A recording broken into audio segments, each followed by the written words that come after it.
Assalamualaikum warahmatullahi wabarakatuh. Hello everyone, welcome back to my vlog. I am your Fadli. So today we talking you to get to know more about the excellence of the Hujan Mas Islamic Boarding School, namely in the field of research. This research was carried out in Lahat Residence and Pagaralam City. So keep on paying attention to our journey. Let's go. Welcome back to Al Muzakir Channel. Hari ini saya akan menjelaskan tentang batu megalitikum yang ada di Lahat, Sumatera Selatan. Batu megalitikum berkaitan dengan zaman megalitikum. Zaman megalitikum biasa disebut dengan zaman batu besar. Karena pada masa itu manusia menggunakan batu yang berukuran besar sebagai peralatan sehari-hari. Sejak zaman Nirkela, seperti zaman megalitikum, manusia yang hidup di zaman tersebut sudah menganut kepercayaan animisme dan dinamisme. Kepercayaan animisme ialah percaya terhadap arwah nenek moyang, sedangkan dinamisme adalah percaya terhadap benda-benda yang memiliki kekuatan gaib. Pemujaan terhadap arwah nenek moyang dari tradisi megalitik yang dilatar belakangi oleh pendapat bahwa nenek moyang yang meninggal dari zaman megalitikum masih hidup tetapi di dunia arwah, dan arwah tersebut diyakini masyarakat setempat telah bersemayam di tempat yang suci seperti gunung-gunung yang tinggi. Dan hampir semua benda-benda di zaman megalitikum ini digunakan sebagai alat untuk mendekatkan diri kepada arwah nenek moyang, baik dalam tradisi megalitik pra-aksara maupun tradisi megalitikum yang masih berlanjut. Dari hasil observasi kami di Cagar Budaya Kompleks Megalitikum Rindu Hati, Kabupaten Lahat, Sumatera Selatan, hanya terdapat arca. Menurut penelitian yang dilakukan oleh Diniati dan Mardianca pada tahun 2016, pengertian arca adalah patung yang dibuat dengan tujuan utama sebagai media ritual dalam keagamaan, yaitu sebagai sarana dalam memuja Tuhan. Menurut para ahli, arca dapat didefinisikan sebagai patung yang dibuat dari batu yang dipahat yang menyerupai bentuk manusia atau binatang. Arca juga memiliki beberapa fungsi loh, antara lain media perantara untuk menjalankan semedi, perhiasan bangunan, dan patung kuburan yang diletakkan di dalam bilik candi. Arca yang kami amati sudah tidak berkepala lagi, hanya ada satu arca yang masih memiliki kepala atau yang masih utuh. Nah, ada yang tahu tidak? Kenapa hampir seluruh arca tidak memiliki kepala lagi? Jadi teman-teman, ada beberapa mitos atau kepercayaan dari masyarakat sekitar, yaitu ada yang percaya kalau di dalam kepala arca tersebut terdapat harta karunnya. Ada juga yang berpendapat pada saat Islam masuk, ada aturan kalau tidak boleh membuat patung yang menyerupai makhluk hidup. Oleh karena itu, kepala arcanya langsung dihilangkan. Dan ada juga yang berpendapat kalau kepala arca tersebut diambil oleh Belanda untuk dijadikan penelitian. Dari hasil pengamatan kami, batu tersebut tampak melambangkan seperti sebuah keluarga bahagia dan harmonis yang sedang berkumpul. Ada batu yang seperti memakai sebuah selendang di bahunya dengan posisi kaki yang seperti bermain ayun-ayunan kaki dengan anaknya. Dan ada salah satu batu yang kepalanya masih utuh, dengan bentuk hidung yang pesek, dan seperti sedang menidurkan anaknya di bahu. Jika dilihat dari apa yang dikenakan arca tersebut, dapat diperkirakan bahwa zaman dahulu, masyarakat atau orang sudah mengenal yang namanya pakaian.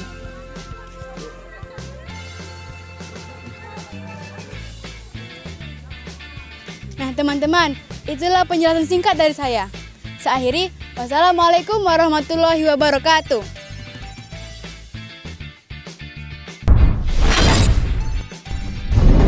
Hai teman-teman, perkenalkan nama saya Naila Izzatun Fatuna. Saya santriwati kelas 9 Pondok Pesantren Al Muzakir Hujan Mas. Di sini saya akan bercerita dan berbagi pengalaman serta ilmu yang saya dapatkan saat riset tentang sejarah rumah bahi yang ada di Pagaralam.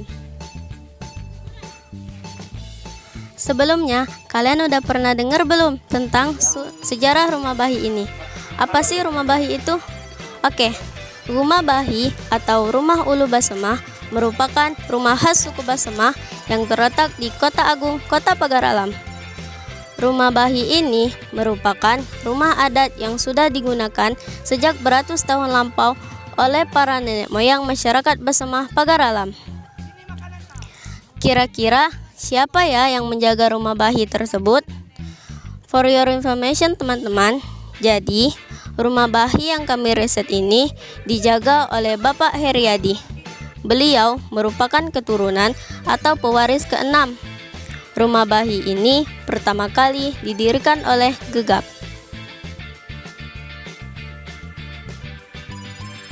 Kenapa sih rumah itu disebut rumah Bahi? Kalian pasti penasaran kan? Jadi, rumah ini diberi nama Bahi karena kuno dan merupakan peninggalan zaman dahulu. Dalam bahasa Indonesia, rumah artinya rumah, dan Bahi yang diambil dari kata bari yang artinya tua atau lama. Rumah ini merupakan rumah tatagan yang artinya rumah yang diatur menurut aturan masyarakat saat itu dan harus ditaati oleh masyarakat itu sendiri. Teman-teman, proses pembangunan rumah Bahi ini didahului dengan musyawarah adat dan melewati serangkaian upacara adat. Tahu nggak teman-teman, ada 4 upacara yang berkaitan dengan rumah Bahi. Yang pertama, upacara memancang tiang atau sedekah negah ka tiang. Yang kedua, naikkan bumbungan atau sedekah negah mubungan. Yang ketiga, menempati rumah atau sedekah nunggu rumah. Dan yang terakhir, ada upacara menguji rumah Bahi atau sedekah nyimak rumah. Jadi teman-teman, rumah ini berjenis rumah panggung dengan jarak ketinggian lantai dengan tanah berkisar 1,5 meter. Menurut penelitian yang dilakukan oleh Harum dan kawan-kawan tahun 2019 dengan judul penelitian Pelestarian Rumah Bahi di Kota Pagar Alam. Konstruksi pembangunan rumah Bahi menggunakan sistem bongkar pasang dan tidak menggunakan paku loh. Bangunannya pun harus diikat menggunakan rotan agar kuat.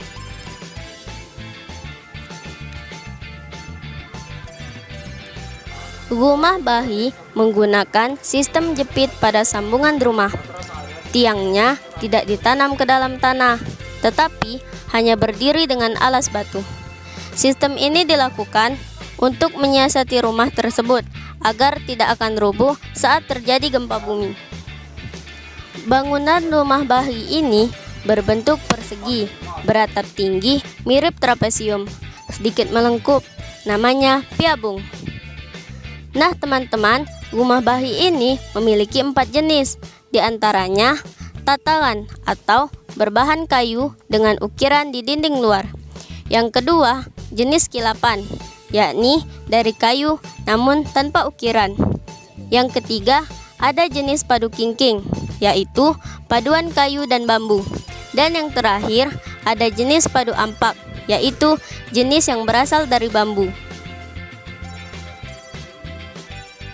Dari hasil observasi yang kami lakukan, teman-teman dapat kita ketahui bahwa rumah Bahi ini memiliki ciri khas pada atapnya yang meruncing bagai tanduk.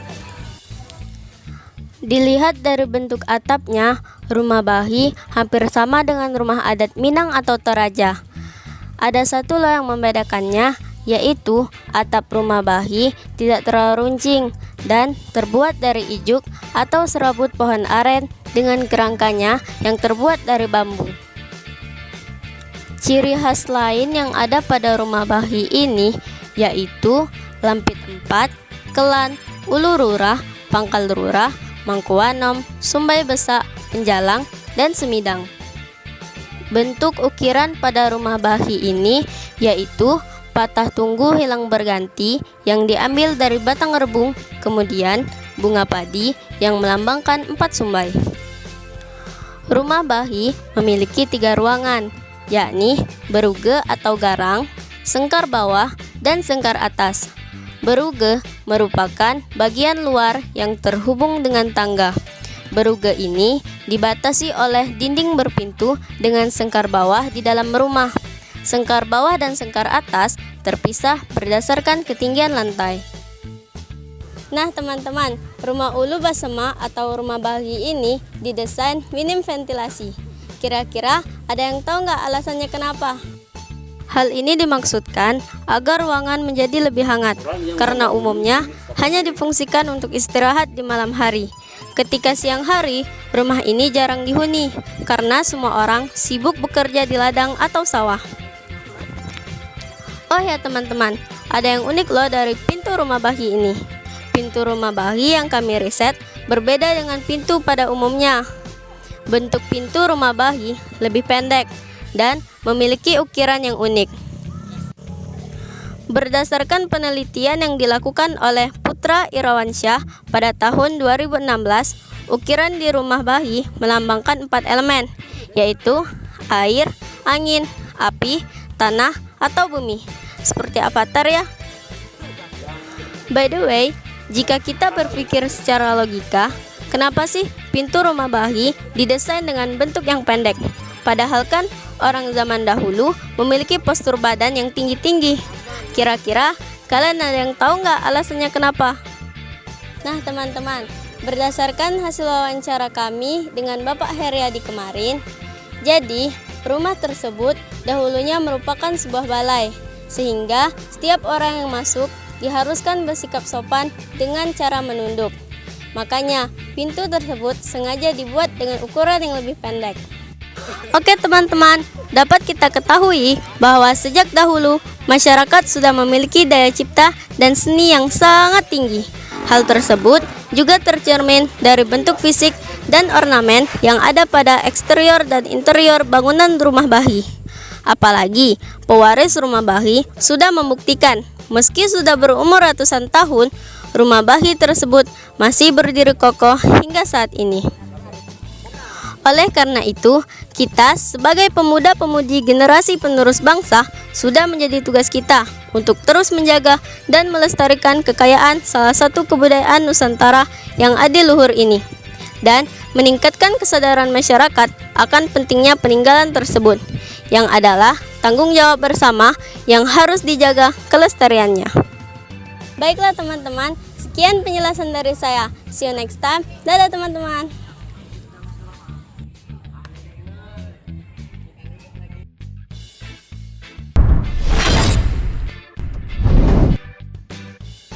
Kami mewakili dari kelompok 4 yang melakukan riset di Pasar Pagar Alam tentang perekonomian Pasar Pagar Alam. Di sana kami menemukan banyak sekali pengalaman yang seru. Kami juga menemukan 2 tipikal pasar saat di sana, yaitu pasar tradisional dan pasar modern. Pasar tradisional cenderung dikuasai oleh masyarakat pribumi karena mereka memilih berjualan di tempat wisata. Karena tahu nggak, Pagar Alam itu terkenal akan destinasi wisatanya yang sangat luar biasa. Dikunjunginya teman-teman.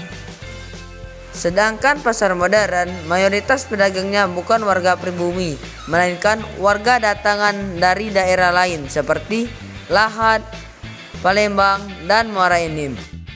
Mungkin itu saja yang dapat kami sampaikan. Jika ada kata yang salah kami mohon maaf. Semangat dalam belajar, kejar terus prestasimu. See you next time, bye-bye. Perkenalkan, nama saya Salsa Cynthia Bella, asal dari Rambang, santri kelas 9 Pondok Pesantren Al-Muzakir Ujan Mas. Di sini, saya akan membagikan pengalaman saya waktu riset di homestay, tempat peristirahatan kami waktu di Pagar Alam. Sebelum lanjut, saya sedikit akan menjelaskan pengertian dari villa dan homestay. Jadi, villa adalah tempat tinggal sementara sekaligus tempat untuk liburan yang biasanya terletak di luar daerah yang berhawa sejuk, seperti di Pagar Alam. Homestay merupakan tempat tinggal sementara dan bisa ditinggali untuk waktu yang lama yang digunakan saat berlibur dan rekreasi. Oke, homestay tempat kami menginap tersebut bernama Homestay Rifa yang berada di Kelurahan Bangunrejo, Pagar Alam. Bangunan tersebut memiliki panjang 19 meter dan lebar bangunan 10 meter dengan 6 kamar yang disewakan dan 2 kamar mandi serta dilengkapi kolam ikan dan tempat bersantai. Pemilik sekaligus penjaga homestay tersebut bernama Ibu Leni Yunaida. Beliau berusia 42 tahun dan bekerja di Dinas Pariwisata dan Kebudayaan. Beliau membuka homestay tersebut karena di Pagar Alam sering terjadi kekurangan tempat menginap seperti hotel. Selain itu, beliau menjadikan rumah yang ditinggali dijadikan homestay dilatar belakangi oleh kekurangan biaya untuk menyekolahkan ketiga anaknya. Homestay tersebut sudah dibuka sejak 5 tahun yang lalu. Kebanyakan pengunjung berasal dari kota Palembang, Lampung, Lahat, Muara Enim, dan Jambi.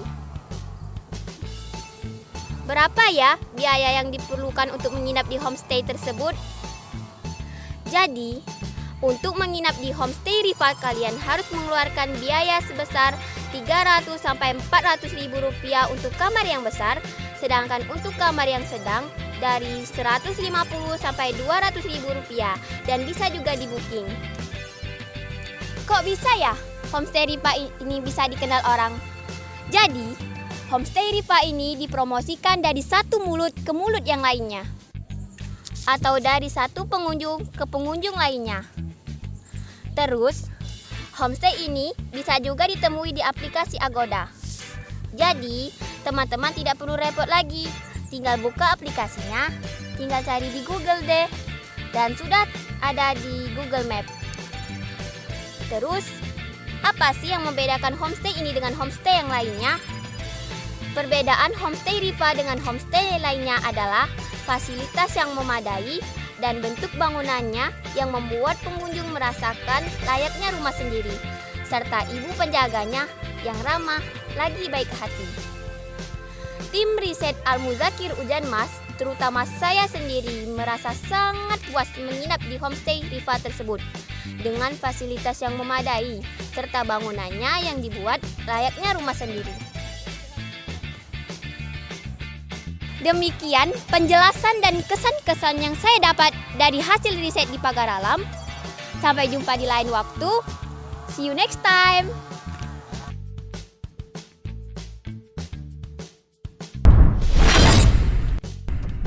Assalamualaikum warahmatullahi wabarakatuh. Saya Farel Agistia, santri Ponpes Al-Muzakir Ujanmas, mewakili kelompok 3 akan menjelaskan tentang agrowisata Tanjung Sakti Kabupaten Lahat. Lahat banyak menawarkan destinasi wisata yang sangat luar biasa. Salah satunya agrowisata Tanjung Sakti yang terletak di Kecamatan Tanjung Sakti di Kabupaten Lahat, Sumatera Selatan. Sebelum kami berbicara banyak tentang tempat wisata tersebut, kami akan sedikit bercerita tentang perjalanan kami menuju tempat tersebut. Jadi teman-teman, kami pergi ke sana melewati perjalanan yang sangat luar biasa, di mana jalannya yang berkelok-kelok, sampai-sampai kami semua hampir mabuk dan bahkan teman kami ada yang muntah. Tapi ketika kami sampai di sana, wow, seketika kami langsung terobati oleh indahnya agrowisata tersebut. Masuknya juga gratis loh. Kami di sana bebas sepuasnya menikmati semua fasilitas yang ada. Serta para wisatawan hanya membayar parkir Rp5.000. Murah banget kan?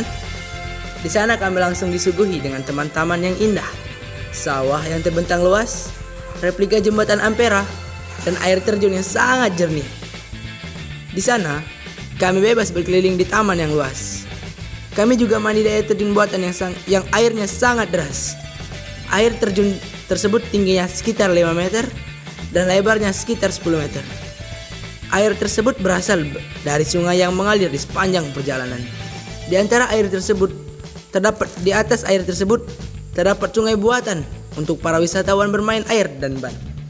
Setelah itu, kami juga memperoleh informasi dari pihak pengelolaan bahwa penghasilan yang didapat dari agrowisata ini sekitar Rp600.000 sampai Rp700.000 per hari.